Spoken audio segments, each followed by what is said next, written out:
Am I the arsehole for not letting my siblings come to my wedding? Story time. So all my siblings are significantly older than me, and I wasn't invited to any of their weddings growing up because they wanted a child-free wedding. So I of course thought I'd be an exception because I was their little sister, like I was part of the family. My older sister Amy got married and she was the first to have a child-free wedding, and then everyone like sheep just followed. When she got married I was 10, so I kind of could see where she was coming from, but you know, I was still really upset. Then my older brother got married when I was 12, and I obviously wasn't invited to that one. And then my sister got married when I was 15, so I was like, great. This is my time, I'm coming to this wedding, because she had said that she wasn't going to have a child-free wedding. And of course, all my siblings chimed in and convinced her to have a child-free wedding. So she decided that she was going to cut out everyone from the wedding list that was under 16, which obviously included me. And at this point, I got really upset that I wasn't going to any of these weddings, so I screamed at my sister and my parents grounded me for 6 months. 6 months. Then my other brother got married when I was 17, so I thought, surely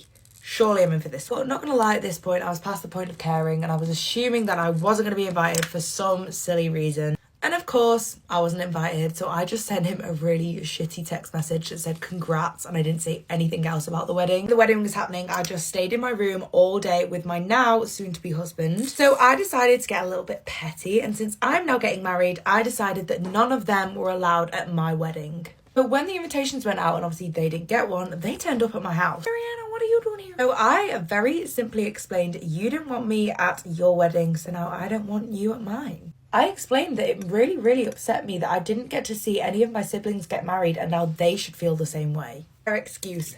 Oh my god, their excuse was that there was alcohol at the wedding and they didn't want any young impressionable eyes seeing people drinking. And all I wanted was to be included in the wedding part. I didn't have any bother about the after party at all. How long have I had powder in my hair? I'm so sorry. My mum then started screaming like I have never heard anyone scream so loud in my life. She was screaming about how she wanted all of her kids to be together on a beautiful day. It's very ironic, Susan. I very clearly said that if they wanted to be invited for the wedding, I needed a very good reason as to why I wasn't allowed to come to theirs, and not just because of my age. Explanation: no invite. It made no sense to me why they left me out of literally everything up until now.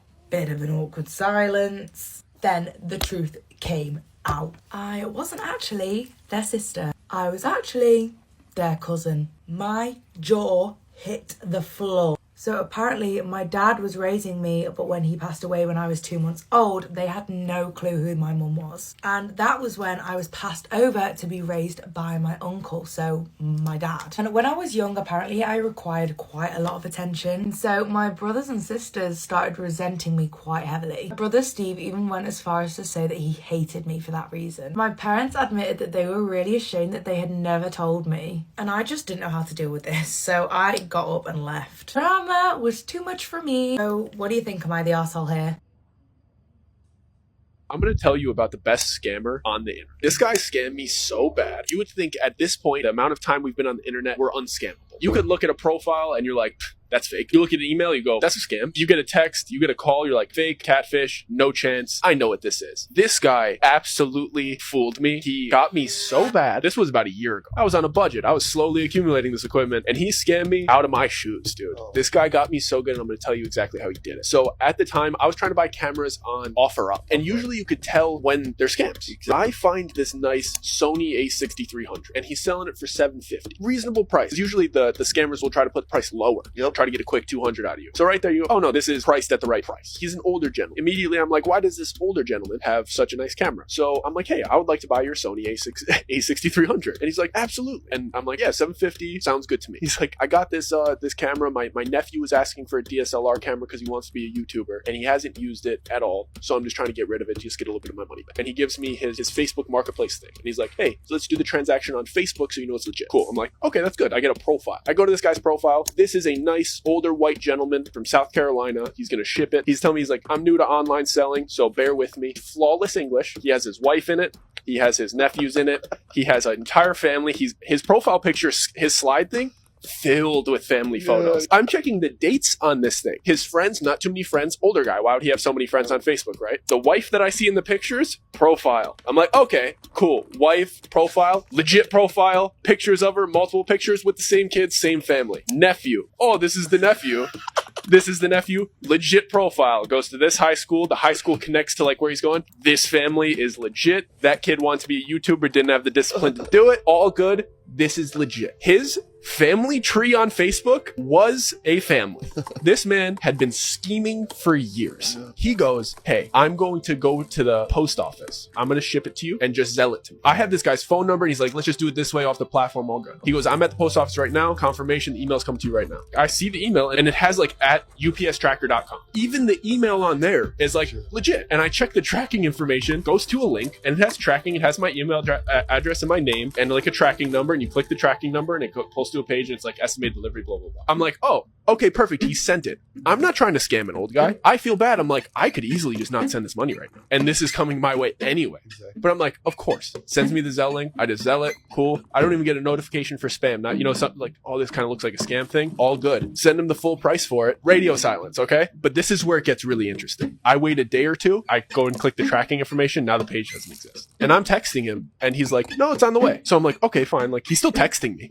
We're still having correspondence. His profiles are all still there. Wait a few more days. And I'm like, hold on. This is not on its way. I'm starting to get skeptical. So I start asking him, hey man, did you not send it? And I swear, and I have these texts. He starts apologizing. And he's like, hey dude, I'm really sorry. I'm in a tough spot. I hate doing this to people. There's no camera. Then I get like really pissed. I didn't have money. This was the money to get the camera that's recording this right now. Yeah. I start telling him I'm pissed. I'm sitting at my job and I'm like, I'm gonna come after you with the full extent of the law. I'm blowing up this guy's phone about how I'm gonna track him down and I'm gonna get him. And I start giving him my sob story. Like, I worked so hard to save up that money to do this. He calls me and he does not speak good English. I'm like, how are you texting in such good English? Like, he was texting normal and he's a Nigerian guy. And he goes, hey man, profusely apologizing. He's like, I have no other option. I'm trying to go to school in Canada. When I could pay you back, I promise I will. I talked to this guy for 30 minutes about his situation. You really are trying to like get school. And he's like, dude, we have no opportunities here. I'm so sorry. This is my only option to get out of this country. I just want to work for a living. I have no option but to do this to save up money to get to Canada. And this is where it gets good. This is where it gets good. I still text him to this day. I check in on him once a month. And in my phone, I have a contact that is Nigerian who scammed me. And I told him, and I'm going to say this publicly, and I mean this, if you ever make it to Canada and you finish school, and if you ever make it to America, we're working together. And I want that to happen. I'm like, you take that money and you get yourself to Canada and you get your education because one day I want to meet you. And I want to be like, you took that money and you spent it in the right way. And we still text and check up on each other. And he texts me every once in a while, is everything okay? And we have a good relationship. And it was just a friend that I lended $750 to. And that's how I have to rationalize it to not be extraordinarily bad. He seemed genuine and I understand he's a scam. I understand that maybe his sob story was also fake. But I do hope that he's not in Canada getting schooling yet as of today. But I'll check on him this month. But I want to continue giving this guy opportunities. And this is why. He was so good at scamming. He was so detailed and so capable of scamming. I want that motherfucker on my team. He was so good. He got me so bad. I believed him so well. Anybody that's that competent and that detail oriented, get him on the team. His potential is insane. Yeah.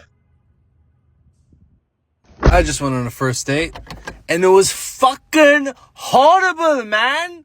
Train wreck, garbage, waste of time.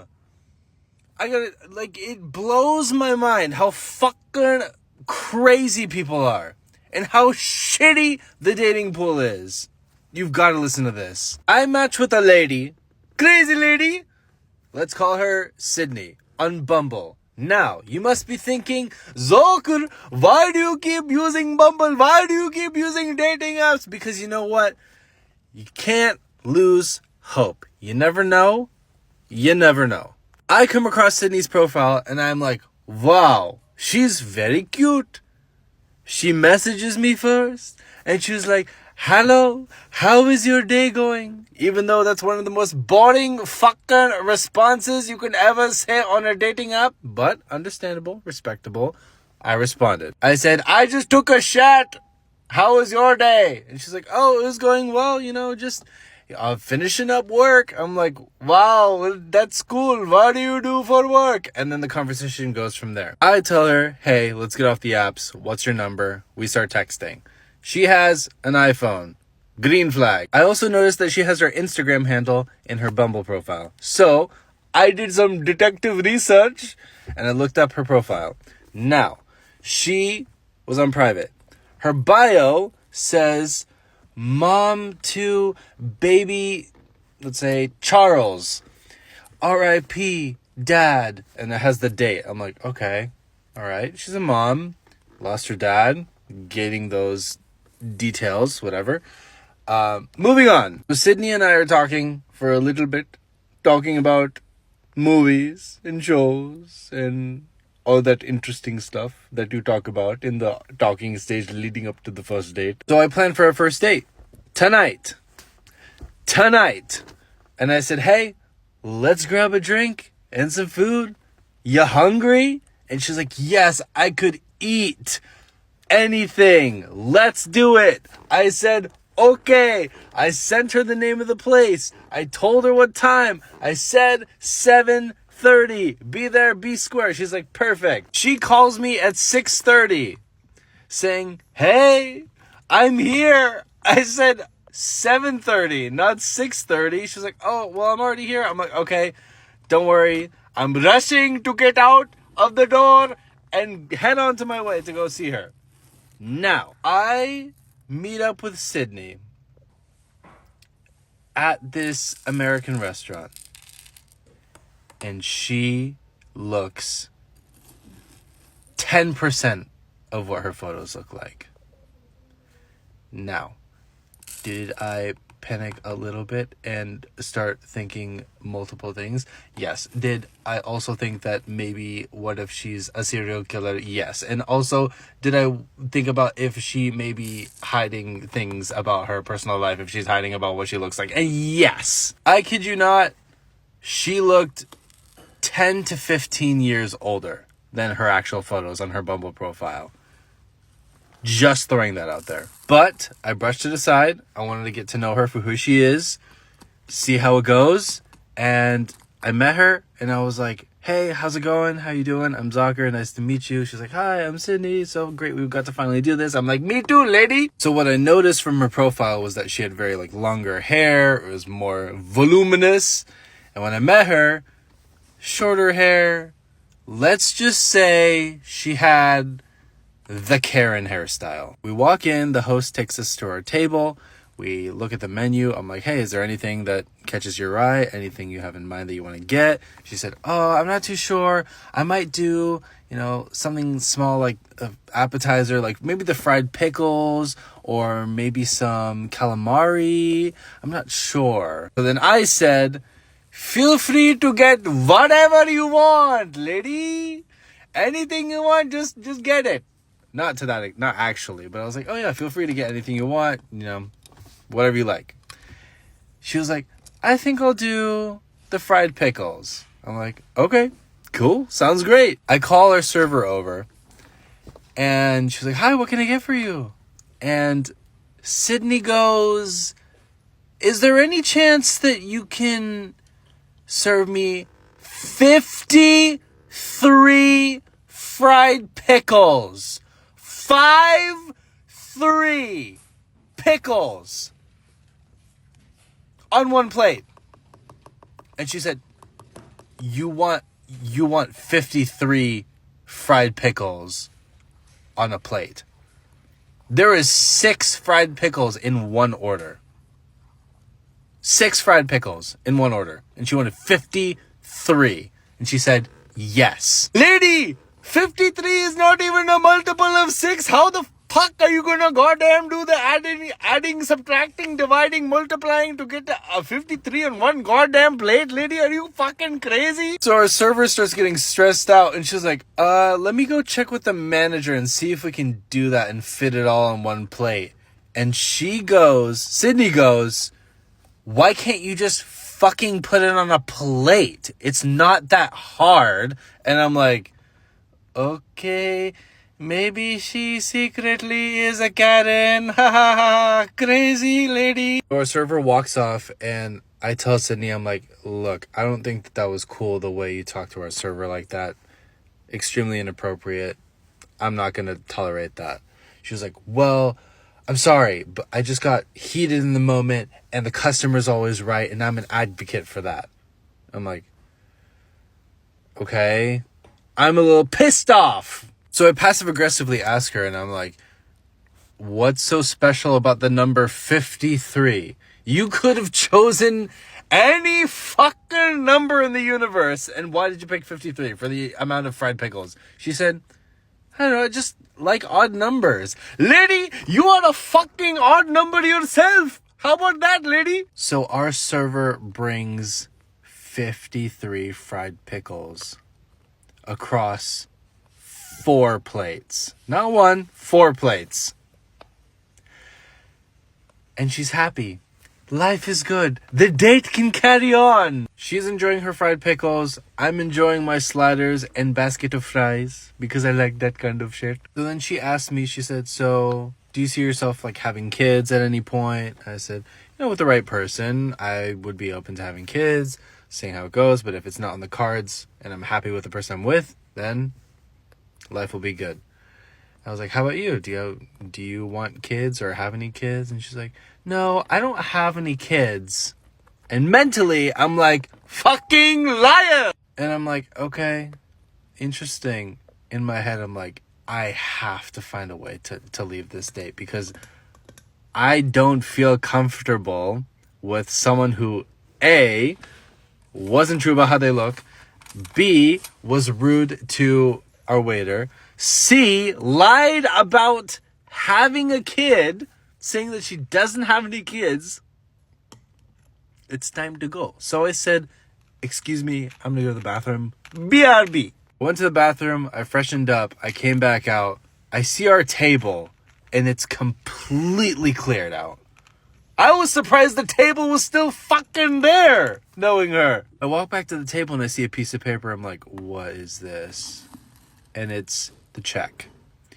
I paid $140 worth of fried pickles tonight. And I went up to the host.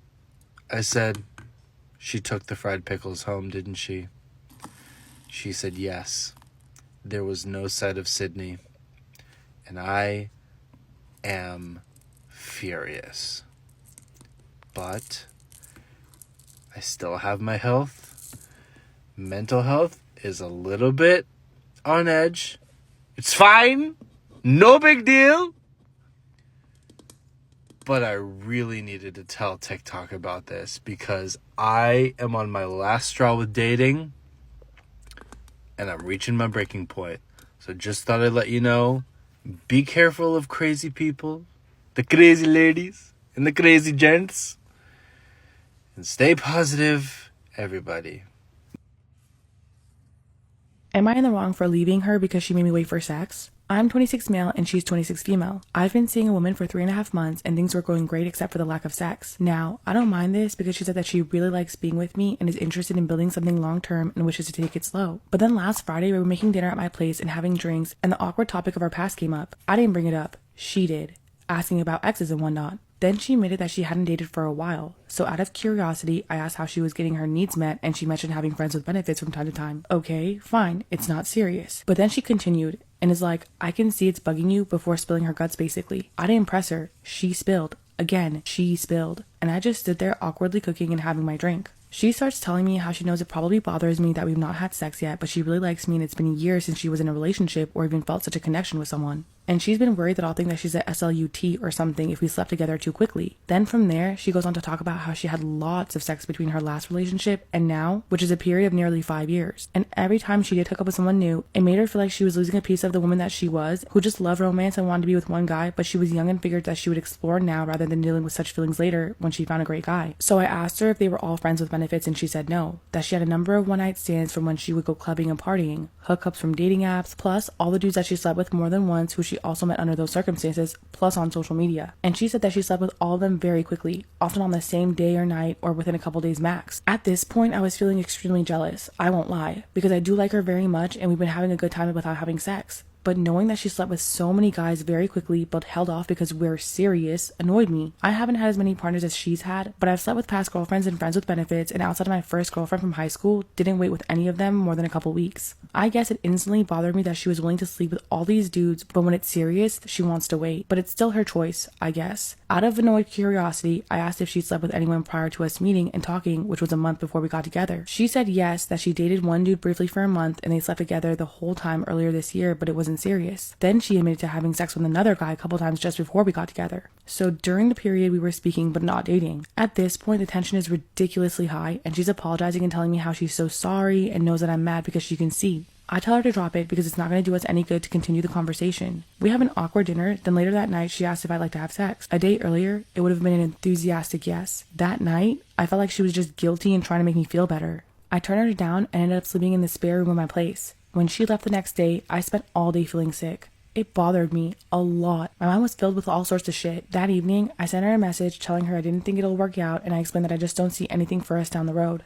I said her choices were her own and that's on her, but I felt like I was being held to some unfair higher standard. It hurt. I liked her, but I knew it would constantly be on my mind how she slept around and did so pretty quickly while I waited because things were serious. I spoke to both guy and girl friends. My guy friends pretty much agreed with me breaking it off, while my girlfriends disagreed and almost across the border had a stance of, guys don't really get it, it's different when you genuinely have feelings for someone versus something casual. It's been a week since. I still feel sad. I've blocked her everywhere we talked. I do miss her, but last Friday night still has me feeling messed up. So am I in the wrong for leaving her because of this?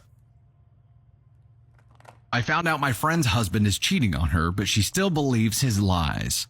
Claire, 30 female, and I, 30 female, have been friends since our freshman year of high school. We met in our science class and bonded over the fact that we both hated science.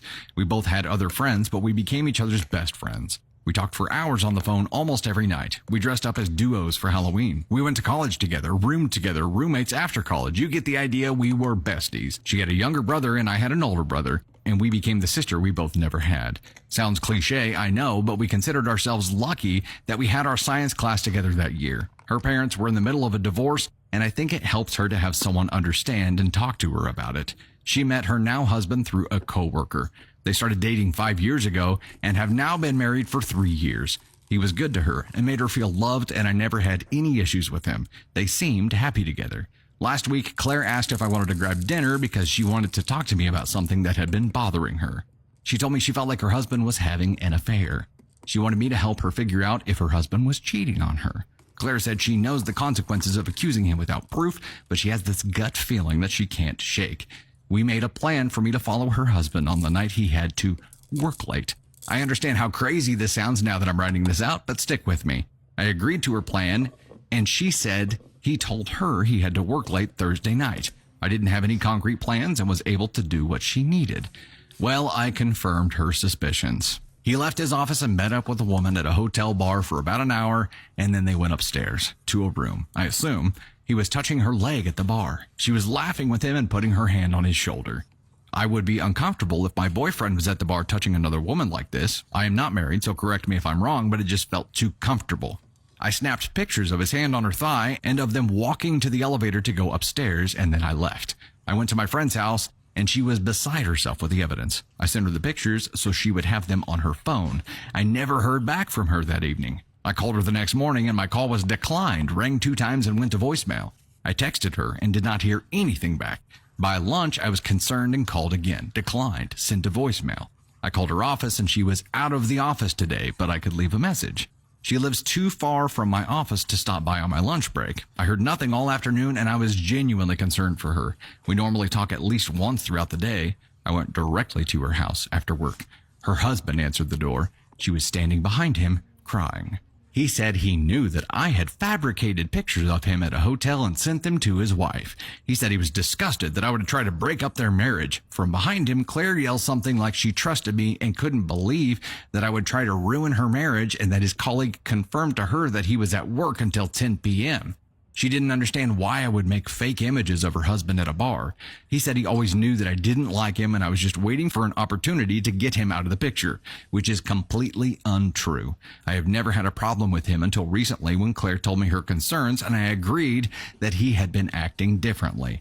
My best friend believes her husband over the actual proof that I provided at her request. He told me that they wanted me to leave and to never come back.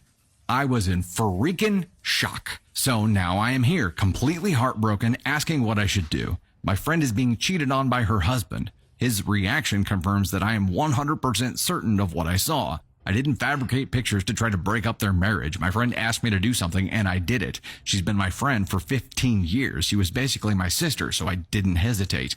Do I try to convince her that her husband is lying? Do I sit back and let this play out? I am heartbroken over losing my friend, but I also feel if she was able to believe her husband so quickly over the evidence I gave her, that maybe there's nothing I can do. Conflicted is the word, I guess. I would appreciate advice because I just don't know where to go from here. My boyfriend told me to back off and just let it play out. He believes Claire's husband is cheating and is as confused as I am by the situation. So this story belongs to my mom, and it happened to her after she was done with college, and she was just hanging out with her friends at the beach. So there were really beautiful seashells that she thought were like, oh, this could be very nice to have at home, you know. So she collected some of them. She brought it back home with her. And by the way, this happened in Indonesia. So yeah, you know, she brought it home, and then suddenly, very shortly after, she got high fever. So this went on for a few days, and there was really just no explanation for her to even get sick in the first place. And like one of the days, she had a nightmare. And in this nightmare, she described to me that there was this really old looking granny that was asking her to like come and follow her. And she was just standing there like, no, I don't want to follow you. But like she couldn't break out of the dream, so she was essentially sleep paralyzed, and like she was crying so hard in the dream like, I don't want to follow you. But that granny was like, come follow me, and she's like, no, I don't want to follow you. And this went on for a while. So once she finally broke out of it, once she finally woke up, she actually cried. She was screaming for her parents, and like when my grandpa came in, he asked what the hell happened. And then shortly after, my granny came in as well, and she was explaining to them both that like, oh, there was this old lady in my dream that was asking me to follow her, and I really didn't want to. And then my granny was like, what did you bring back home the other day?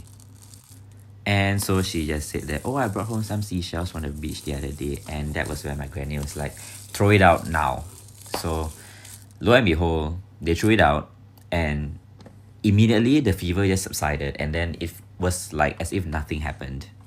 So yeah, I kind of grew up not bringing anything home from the beach because I was just being told specifically not to bring home anything from there. And I guess now I know why.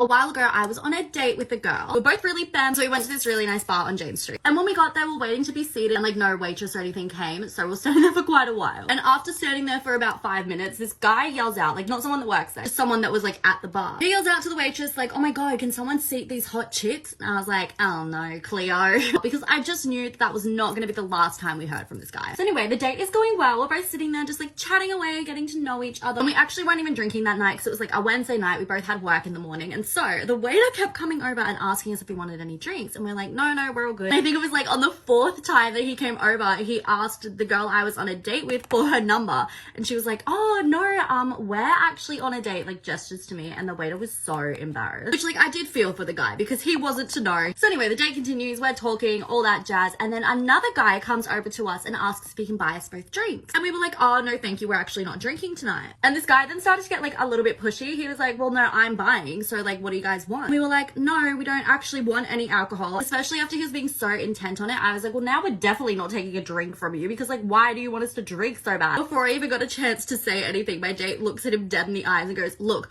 we're on a date together, we don't want your drinks, how about you leave us alone? And honestly, that energy from a femme girl was just like the hottest thing ever. So he apologizes and walks away. And then not long after, a third guy comes up to our table, and this was actually the guy from the very beginning who yelled out to the waiter to seat us because we're too hot chicks. This man proceeds to pull up a seat at our table and sit down with us. And by this point, I'd had enough. We'd had now 3 people come up and interrupt us just to be annoying men and hit on us. So I was over it. So I said something, which is pretty rare. So as he sat down, I was like, excuse me, why are you sitting here? And this man's like, oh, I just thought you guys are really hot. I wanted to get to know you. And I was was like, we don't want to get to know you. We're actually here together. And he goes, oh, what, like lesbians? And then my date chimes in and she's like, yeah, lesbians. And this man was so disgusting. He looked at us both, like got up out of his seat, took a step back, looked at us both and went, oh, yeah, can I what? It was so disgusting. We were both like horrified because they're like, who says that? Like, please just leave us alone. Leave your yucky comments out of this. So needless to say, we absolutely ripped him a new one. And the people around us, like at the next table over, had obviously heard all of this happening. They ended up getting security and they ended up getting the guy kicked out, which was really good on the bar to do that. And I just hate how like that seems to be what a go-to response is from a gross man. And it's always so disappointing and disgusting. Also, if you're wondering, the date did go well, but I ended up saying that I thought we were better off as friends. And we're still friends now, so it all turned out okay.